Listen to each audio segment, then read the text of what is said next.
Hey everybody, this is the LEGO Creator 3-in-1 Treehouse Treasures set. 3-in-1 means there are 3 official builds. I'm going to show you each of those builds in this one video. You can only build one at a time, though. The simplest of those 3 official builds is this Skull Cove.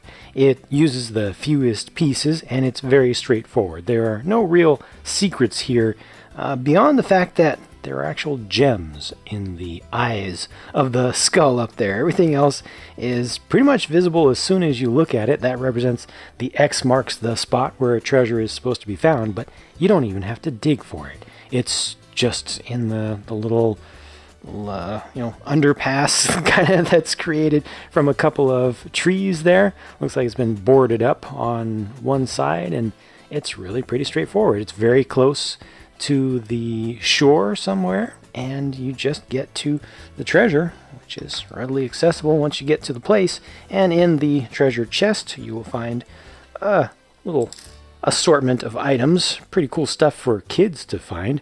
A couple of gold nuggets actually, and a sword. Hopefully that's a foam sword, and an ingot. These little stud pieces are actually hollow pieces, a little bit more useful than the usual, and that's just that. So let me just finish showing you this from different angles to make sure you understand what's here, and I will move on to the figures and on to the next official build. The set has 2 kids, 1 boy, 1 girl, and they have fairly generic torsos that'll work just fine on adult figures as well. The kid on the right has the treasure map there, and I'm assuming that is a foam sword since he is carrying it, and gotta think about safety there.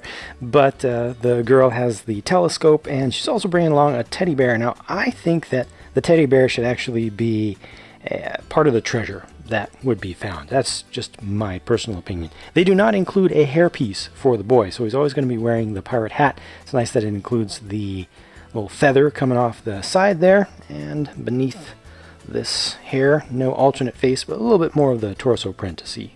There we go. Now that's something a little bit more interesting, a little bit more intricate. Possibly requires a little bit more imagination as well, because you can choose what you want this here to represent. It can either be just a large play set that's been built up in the backyard for these kids somewhere. Either they've put it together themselves, or gotten a little bit of help from some adults, but they designed it themselves. So it's all just for imaginative play for the figures. Or you could take the imagination upon yourself as the owner of the set and see this as a proper pirate ship. It's just depicted all super deformed, but you can imagine a little bit of magic being involved in the scene and allowing the kids to actually go out on an adventure, or maybe kind of switch between the two. The kids, the minifigure kids' imaginations allow them to actually go off on adventures in their own imaginations. However you want to look at it, it represents a pirate ship. It's super deformed, doesn't have much for sails. There's just these 2 little things off to the sides. It does have a rudder, interestingly, that can be steered from side to side. It's a little bit offset there, but yeah, you can turn it. Well, that's good. Has a wheel there. The captain is at the wheel presently, and that can be rotated around. Let me just move him out of the way. The figures do not get reconfigured officially between the different configurations or the different official builds. And this has the treasure on it as well. So the treasure chest is just there in the front. Looks like it's overgrown just a little bit. That makes sense. That's a good idea. And this time they change up the treasure just ever so slightly by using the gem pieces. They're actually inserted into the open or the hollow studs. So they kind of represent rings, I think, with rubies in them. And that's about it for this one. So still not too impressive, but there's a little bit more to it. And I think that you can involve a little bit more of your own imagination in this build, or with this build. And that brings us to the main build. All right, this is more like it.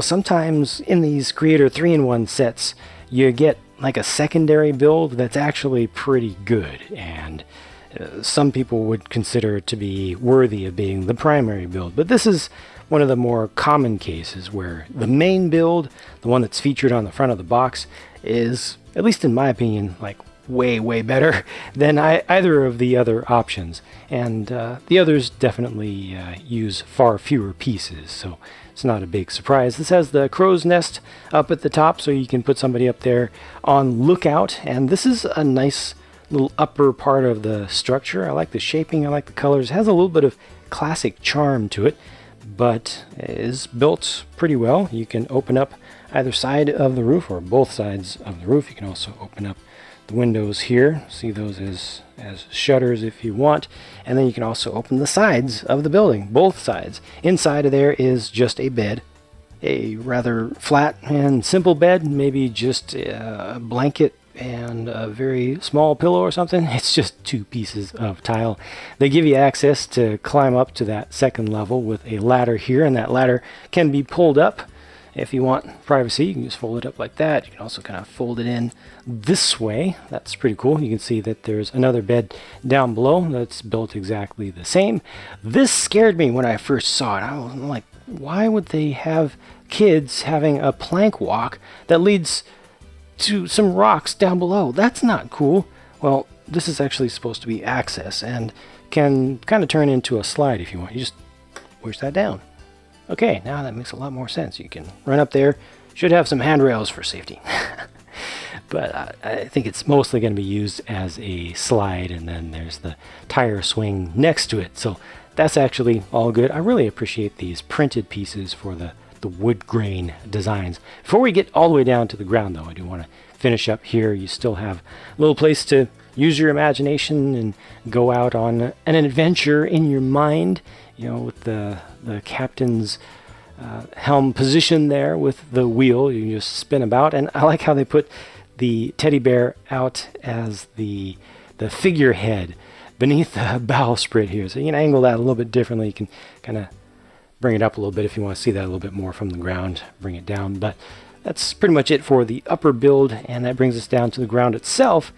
You again get the X marks the spot, little designator there, but this has a man-made section behind it that would be, you know, built into the base of the tree. It's supposed to be locked up. It's a secret hiding space. And if you saw that strange thing sticking out the back over here, well, what that's supposed to be is a way to extract the treasure easily for us, not for the minifigures, but for us. It just allows you to push this through and have that stick out a little bit. If you hit it a little bit harder, it'll come out a little bit farther than that. But again, it's the same nougat colored, you know, chest, and inside you'll see some familiar items again with the sword, foam sword, and the two rings here, or I guess you could just see those as little pedestals for the gems if you want. And that's it for the treasure, and that's pretty much it for the build. Let me go ahead and bring this around to the other side so you can see the rest of how it's built. I think I'll close some of this up a little bit more again as well, with the roof segments up here. And that's just that. Yeah, so, you know, it's pretty open around the back here, but the sides look, I'd say, pretty equally good. This is pretty nice. You know, it has definitely quite a lot of charm. I definitely prefer this build any day over the others. That's Treehouse Treasures. Set definitely has a lot of charm, even in the simpler builds. I would say if either of these interests you, you kind of have something that connects with you when you see the setting, go ahead and build them according to the instructions, and then use the pile of pieces that are left over to expand and do some more. You know, treat it as a starting point. And not a destination, not a completed thing for sure. This is a lot more completed. This feels like something you can just build and then place somewhere, and, you know, just add things around it. But it's just so much more complete, and that just happens sometimes, actually very frequently, with these 3-in-1 sets. I don't have a problem with either of these. They're just simple, and you can do more with the parts that are included.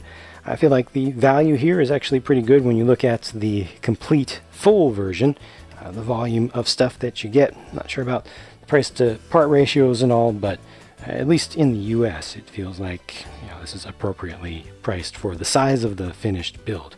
That's it for my thoughts on this one, so thank you for watching. Hope you enjoyed this. I'll talk to you again soon.